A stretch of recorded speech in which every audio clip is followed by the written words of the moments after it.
going on, everybody? It's Wednesday, and that means it's Q&A day. But you know what? Tomorrow is Thanksgiving, and Thanksgiving is really a time where we all need to reflect and say, what are we truly thankful for in this world, in this life, in this country? And I can tell you that the last 13 months since I started this whole YouTube thing, I cannot believe how many new friends that I've made. And I'm talking about quality people, good human beings that I have made a connection with, that I now communicate with and call a friend. It is truly unbelievable to me.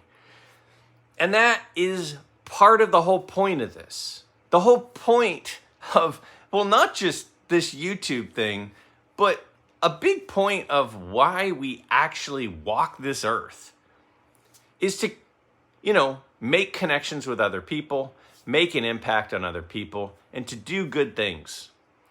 And meeting a lot of you and communicating with a lot of you is something that I truly am thankful for. I'm going to be heading down to San Diego, California, which is about 8 or 9 hours from where I live up in Northern California, for my daughter Lucy's soccer tournament. So we will be heading down there today.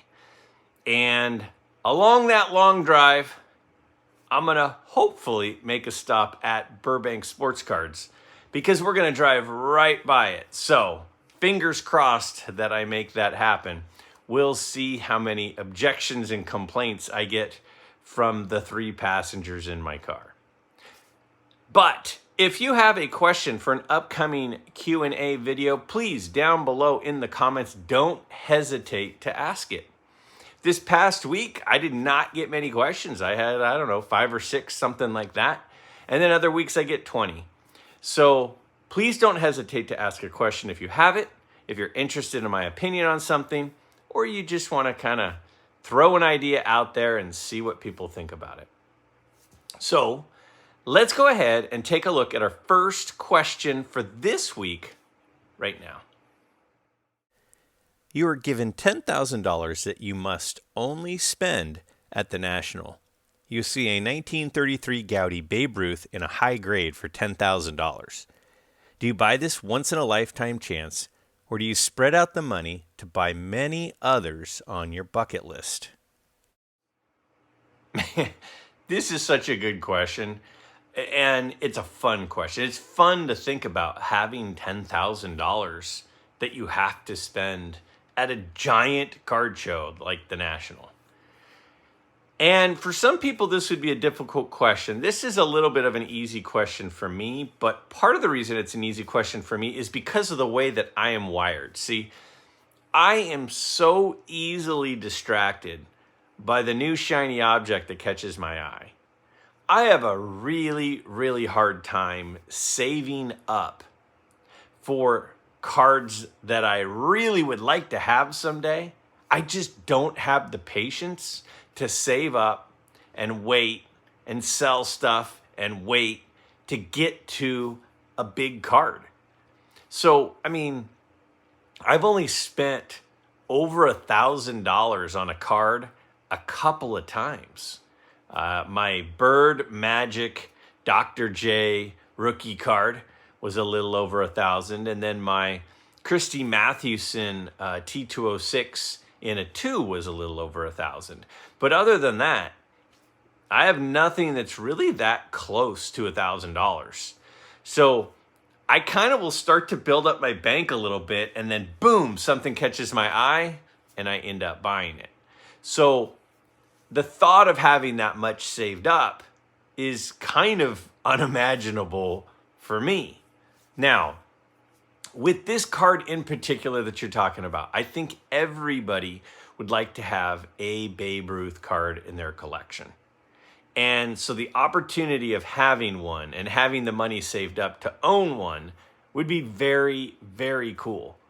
And when we look at the value of any of the Gaudis, because there are several, the value of, a 2 or a 2.5 is usually right around that $10,000 mark.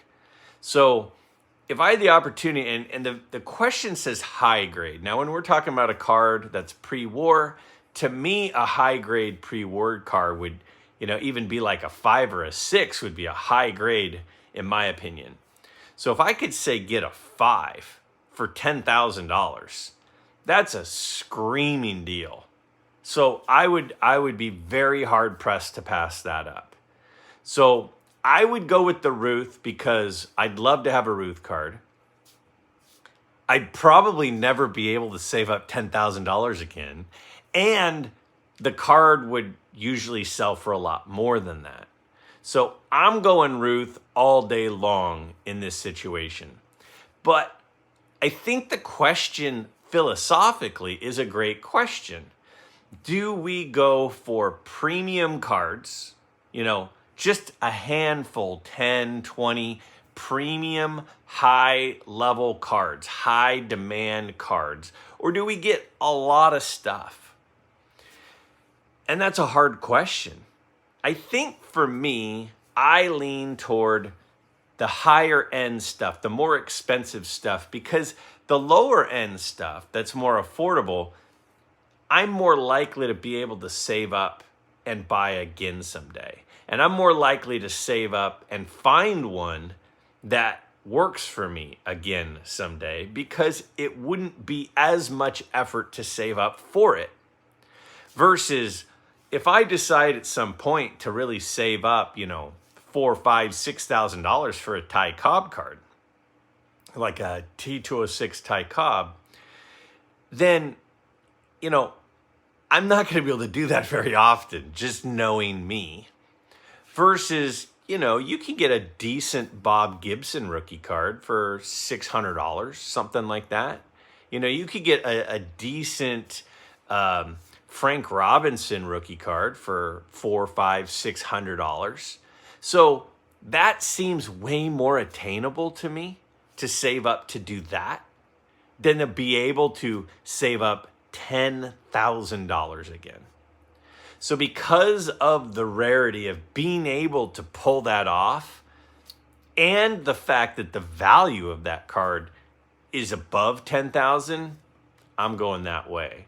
But I would be interested, what do you all think?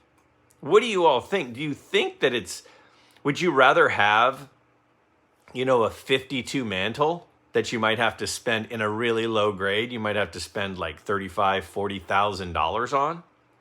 Or would you rather have, an Aaron rookie and a Clemente rookie and a Koufax rookie and a Gibson rookie and a Banks rookie and a K-Line rookie? What would you rather have, the one mantle or all of the other ones? I think it's a great question, and it's a tough decision, but I'm probably going with the high-end card.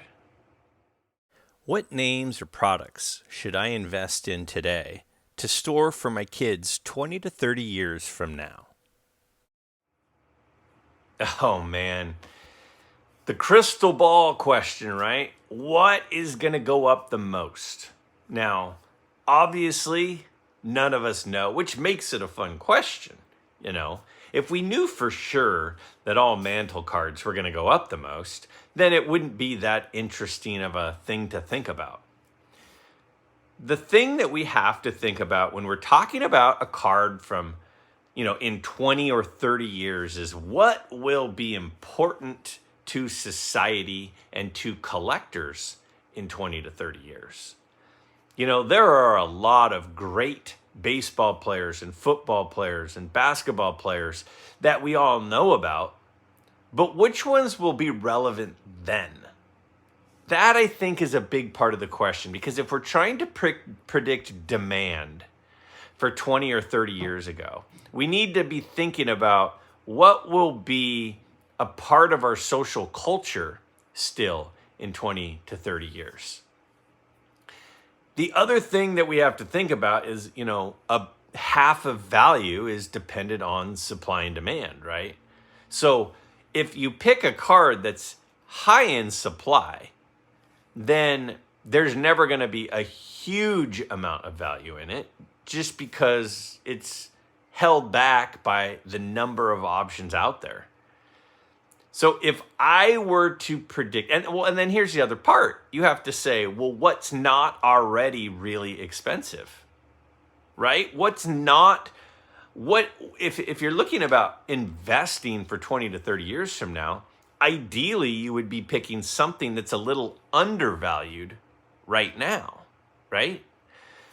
So for me, knowing me and knowing that supply is a big piece of it and history is a big piece of it, the first thing I would say is I personally would not be really choosing any modern cards. There's just too many of them, and all of them that were pulled, when they were pulled, they immediately went into protection.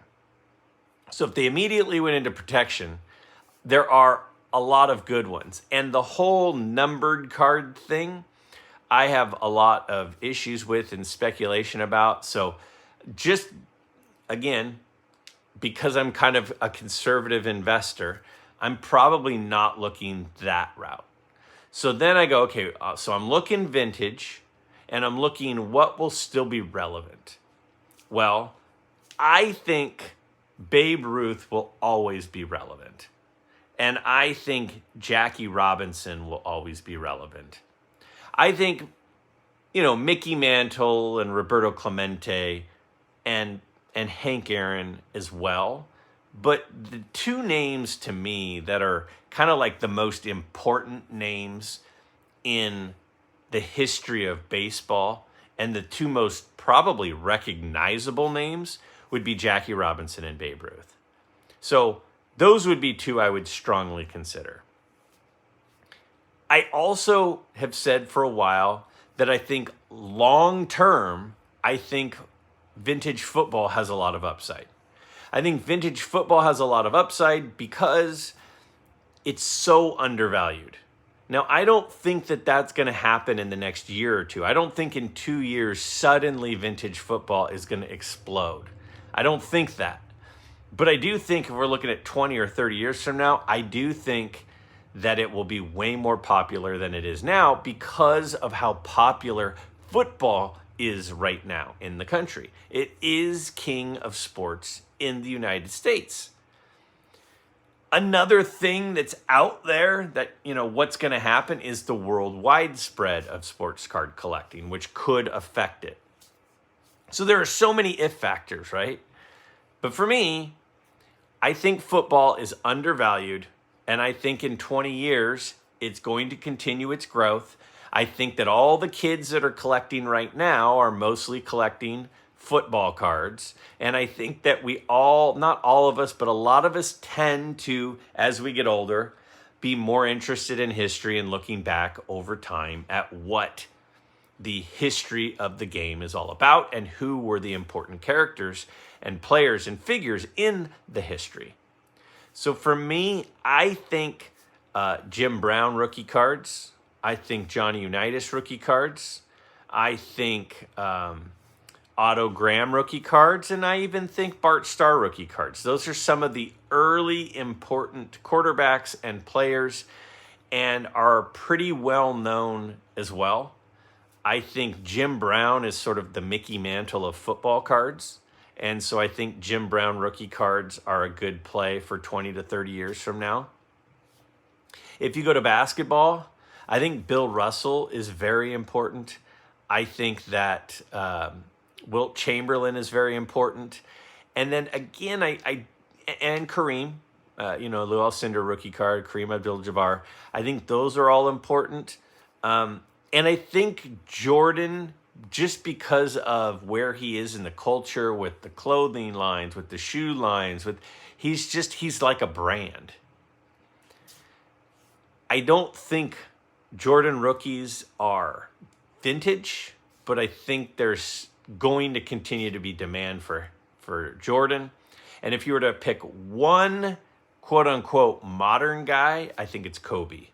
I think the fact that Kobe died young, his autograph, population stopped and is limited and is valued. If you were going to go modern, I think it's Kobe and Jordan. I think that Bird Magic card, there's something about that card. Those two guys were both so important, and then Dr. J on top of it. But if I had some money to go long term, I say Ruth and Jackie Robinson. I think early Mantles, you can't go wrong. I think Hank Aaron and Clemente rookies. I think Jim Brown, and I think the undervaluedness of the Unitas, Bart Starr, Otto Graham thing. I think there's a lot of upside there long term as football, as the youth right now is so obsessed with football and it moves. And those guys get older and are continuing to collect or come back to collecting. And then basketball, I really think Bill Russell, Wilt Chamberlain, I think Kareem, I think Jordan, and then that Bird Magic card. That's that's about 10-ish guys that I think long-term are going to be there. But at the top of the list, it's Jackie Robinson and Babe Ruth, in my opinion. With all the negative publicity that PSA receives, higher prices, inconsistent, long turnaround, bad customer service, why does it continue to maintain its dominance over SGC? You know, that is a question I think a lot of people ask and a lot of people think about. And it's a difficult question. I'm going to do my best to throw out a couple of things. Number one, a lot of the old money, meaning the guys that have been collecting for the last 30 years, a lot of them have their collection in PSA holders. You have to remember that 30 years ago, 25 years ago, when PSA was starting, it was PSA. And honestly, it was almost like, well, the reason you'd go to SGC is because PSA rejected your card for some reason. It was trimmed, it was not authentic, something is the reason. That's the only reason you would go to SGC, because it was PSA and then right after it was SGC, and then Beckett came a little bit later. And so a lot of those older collectors went with the first to market, and the first to market was PSA. So then what happens is, if you've got, say, $30,000 or $10,000 or even $5,000 in PSA graded cards, then it's pretty important to you that PSA is still thought of as number one, right? If you have a lot of money, so if I have a lot of money invested in housing in Malibu, then I want Malibu to always be thought of as a really desirable place to live. And if anybody says anything bad about Malibu, I'm going to try to counter that, because I've got a lot of money tied up in Malibu real estate. It's the same thing with cards. It's just a different commodity, right? If you are a person that's heavily invested in cards and all of your stuff or most of your stuff is in PSA, you don't want to hear that PSA's grading standards have gotten harder or that PSA sucks. You don't want to hear that. You want to continue to beat the drum that PSA is the best. I think that's a lot of it. The registry is literally the place that all the people with the top stuff go to show off how great their stuff is. And so the registry has a lot to do with it. There's a lot of people that don't want to buy cards in other holders because they want a card that they can add to their registry and make their registry even better. So I think that's a big part of it. And I know we bash on PSA. Everybody bashes on PSA. They're the hobby's punching bag for sure. But they do a fair amount well. They're not perfect by any means. They have weaknesses for sure, but it's not like they're awful. They're just, they've had some growth issues.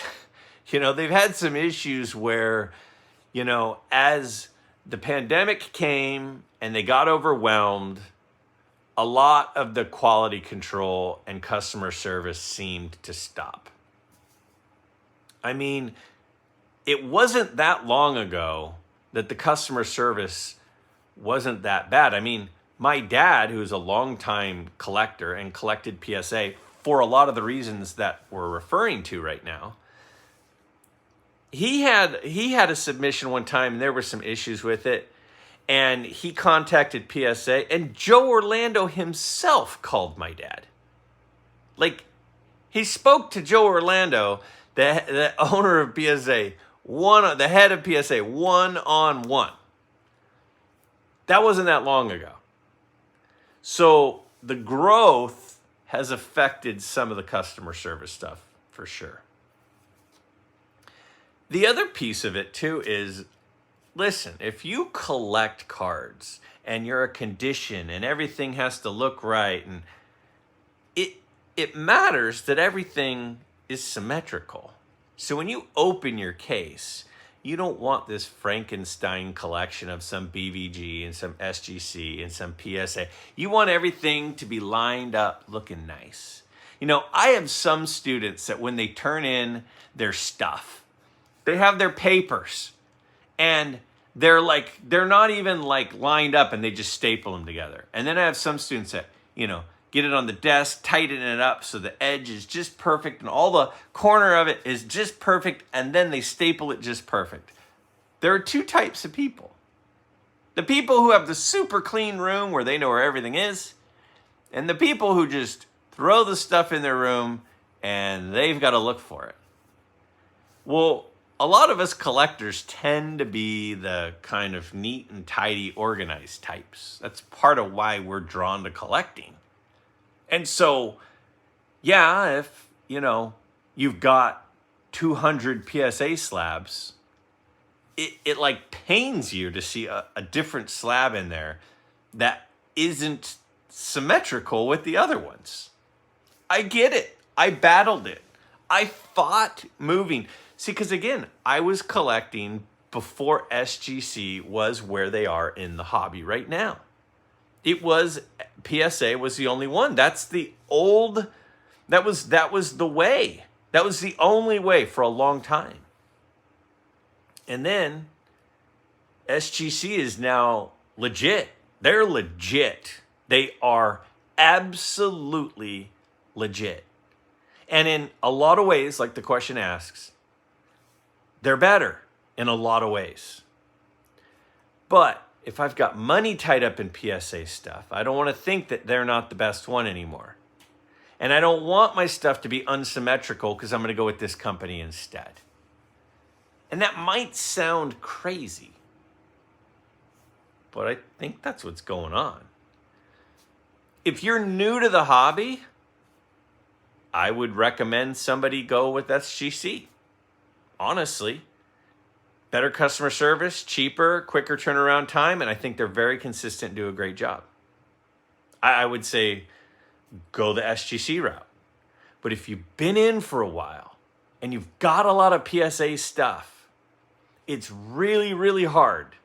It's really hard on multiple levels to say, I'm changing. There are people that have done it. And there are people that are doing it. But it's not as easy as it sounds. So that's my guess. That's my take. It's a great question. What do you guys think?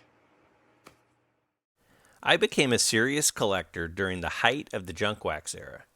To this day, the 1987 Topps holds a special place to me. Despite everything, that time was special. Mr. Vintage Guy, cough it up and admit which junk wax still makes you smile. All right. This is a great question. I know that I focus on vintage stuff, and that's something I've been interested in even as a kid. Even as a kid, I was looking through the vintage cases. I was trying to afford, some of the more affordable guys. But I'm nostalgic just like everyone else. Like, I am also a nostalgia collector. So whenever I go to shows, I'm not just looking at vintage. I'm also looking at the nostalgic cards from my childhood of the mid to late 1980s. So I'm like, I haven't really shown off a lot of this. So I'm going to show you some of my stuff to prove it to you. And then I'll tell you which set is the one that just kind of gets me the most. All right. So some of my nostalgic stuff. So when I started collecting in 87, this was the Grail card, right? The Canseco rated rookie card. I mean, to this day, I love the card. I just absolutely love the card. So I have a Canseco rated rookie. The next Grail card that was hitting, everybody wanted, was the Maguire 85 Topps Olympic card. And, this card got crazy unaffordable. And then I bought this in an 8. Yeah, it's an 8. I don't know, a couple years ago. And it was like $12 for an 8 of a card that I wanted since I was, 9. Tony Gwynn rookie.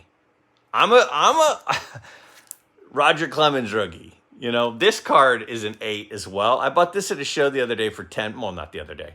9 months ago for, I think, $10. $10 for an 8 Roger Clemens. And it looks beautiful. This was a football Grail card for me. Right? Now, my Jerry Rice is an 8. But it's about the nicest 8 I've ever seen. I can't figure out why it's not a 9. I've actually thought about sending this in to get regraded. But I love that card. And then a card I literally opened almost a box trying to get one time is the 88 football rookie of Bo Jackson. So I'm a nostalgia guy. And you're like, well, that's not that much. Well, I've got a lot more I'll show you. I got my John Stockton rookie. I've had this exact card, this one right here, I've had for, I don't know, probably since about 1991 or 92. So I got my John Stockton rookie, got my Spud Webb rookie, right? He won the slam dunk contest, and he's like 5'4" or something. I got my Don Mattingly. I bought this Don Mattingly Topps rookie at a show, I don't know, 4 or 5 months ago for $10. Got my Darryl Strawberry 84 Donruss. Love that card. That's such a cool picture of him. Got my Warren Moon. I bought this at a show pretty recently, and if I remember correctly, I think I spent $5. It was either $2.50 or $5 on a Warren Moon rookie. Got my David Robinson rookie card. I remember when this card came out and Hoops was brand new and this was the chase card. I had to have it. Never got one until fairly recently. Got my Randall Cunningham rookie card, which I've had this one since I was about 10, when Randall Cunningham was absolutely amazing. I've got this card I've had since I was about 10. I mean, these are like a lot of these are childhood collection cards for me. But this Reggie Smith rookie card, I mean, he was Reggie White rookie card. He's an absolute stud. I got this Cal Ripken. I got this out of a value box a few months ago for $10. Got this card was a Whatnot deal. I got this one on Whatnot. I have been buying some stuff on Whatnot. That card I bought on Whatnot, I think for, I don't know, $3 or $4 or something on Whatnot the other day. And then another card I bought on Whatnot the other day was this Canseco. And look at it. It looks perfect.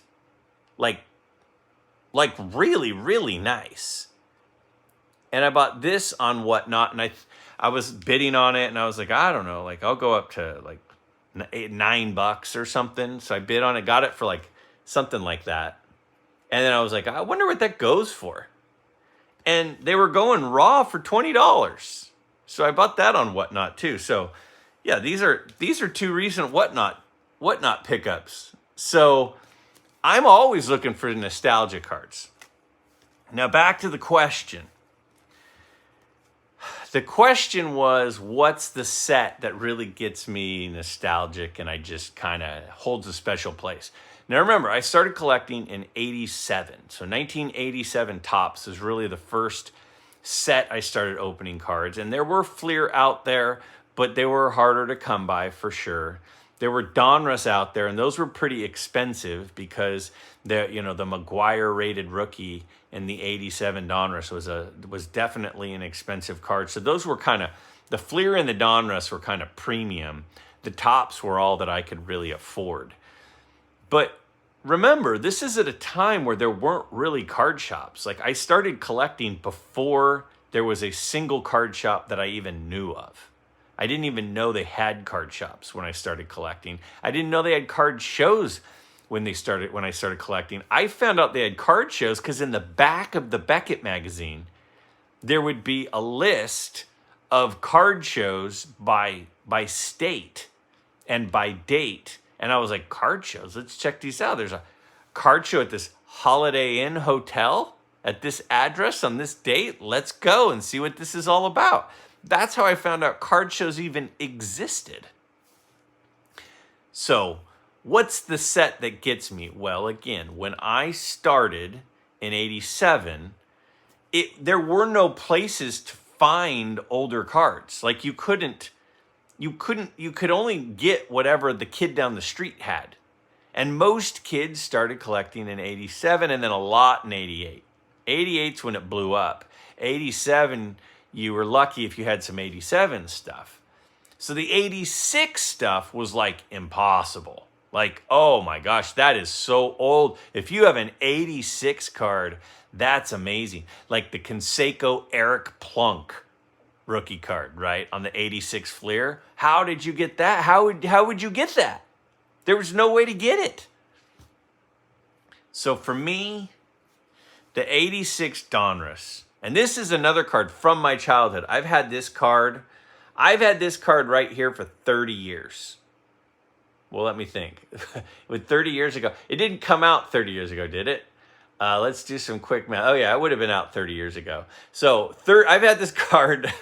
Let's see. I had this card when I was about 11, and I'm 44. So 33 years. 33 years I've had this card. So yeah, there's something about that set and the rated rookie logo. These cards, these get me going. These are like, they were the first old cards, chase cards. These were awesome. So, a lot of people get nostalgic and want to buy like a wax box of something, right? Part of me would go 87 Topps because that's when I started. Part of me would say 88 Topps because that's when, we all really got in. And part of me would say 86 Donruss because that was like the chase set with the chase cards when I first went. And they're so hard to find nice because of that border. And I love this card. I love the Paul O'Neill rookie card. I love this one. They're so cool. So 86 Donruss, because those rated rookie cards were it when I was a kid.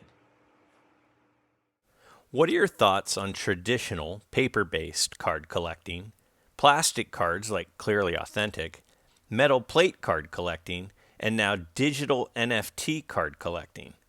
What are your thoughts on the alternatives to paper, and do you own any of them? All right. This is interesting, and it's something that people need to talk about, especially if they're modern collectors, is like, what's the deal with, like, the clear cards, the plastic cards, the metal cards, the NFTs? Like, if I'm being totally honest with you, I don't know if I fully understand what an NFT is. It's just like a digital picture, right? Like, it's just like a picture, but you own the picture. You own that copy of that picture instead of owning a card. Like, that doesn't make any sense to me. It's sort of like cryptocurrency to me It's like, okay, I'm going to buy Bitcoin. What is Bitcoin? And people say, well, it's just a currency. It's like a dollar. Well, I'm like, but I could hold the dollar. I could hold a piece of paper that represents a dollar. And a cryptocurrency, I can't hold a Bitcoin, right? So I don't really understand the NFT thing. I don't understand why you would collect something that you can't touch. Like, the fun thing about these cards is I can look at them. They exist. Or pictures or art or memorabilia or autographs or game used stuff. Like you can touch it. It's like a physical thing. So I'm not a cryptocurrency guy, and I'm not an NFT guy. Now, as far as metal cards, do I own any? I think I own one Leaf metal card. Because I have a few modern cards. There's a couple of guys I collect. I've mentioned before. One of my former students is in the Detroit Tigers rotation, Matt Manning. And I have one of his cards. I think I have a Leaf metal one of his. I have quite a few of his cards. So, but that would be the only one. I mean, I don't see an issue with them. I mean, I don't see like, oh, well, they're made of metal instead of paper, so I'm not interested. Like, if you can touch them and look at them and evaluate them and their conditions to them, then I would collect them. I mean, I think coins are cool, and coins are made out of metal. I've collected coins over my life, and those are metal. So if a card is metal or a coin is metal, that's fine. The plastic cards, I think in some ways, they're kind of cool. There is the Clearly ones. I know Donruss has some clear. There are a few kind of see-through cards, which, some have plexiglass or the signed are on the clear thing. So they're kind of cool. But again, modern ultra modern is not really my thing. So I'm not like super into any of that, but I don't feel like, oh, well, if it's not a card made of, paper, cardboard, then I'm not interested. Like, I think that's fine, metal or the plastic or whatever. But the NFT is not my game. That is not my jam for sure. If that is somebody else's, cool. Like, that's cool. It's just not mine. What do I think about the future of NFTs? I haven't really thought about it, but I don't see that being a long-term hold. But the metal cards or the plastic cards, I think, could be. I mean, I think that they've just been adopted by the collecting community of modern collectors. And so, yeah, I think they're in. They do tend to not be as valuable as paper ones, because I think some people don't have a lot of demand for them. But as long as there's a solid amount of demand, I think that they'll have some value over time. And so that's kind of my thought on that. But again, whenever we're talking about anything too much modern, I don't have as strong opinions because I just don't know as much about it. I know a little bit about it, but not a ton. So that's the week. Those are the questions. Aren't those 5 great questions? I thought they were really good questions this week. Please take a second and ask a question down below in the comments. Let me know what you want to hear me talk about, my take on something, or an idea to throw out there to see. Because again, whenever I give my response, I'm not expecting everyone to just be sitting there taking notes on what I'm saying. That's not what I envision. I don't envision you guys are just like hanging on my every word. I think you guys are thinking, do I agree with them on this one or do I not agree with them on this one? And I don't agree with them on this one, so I'm going to tell them why I don't agree with them in the comments. That's what I'm hoping. And if you do agree with me, it's cool to tell me, hey, yeah, I totally agree with you on this one, but on this one I don't.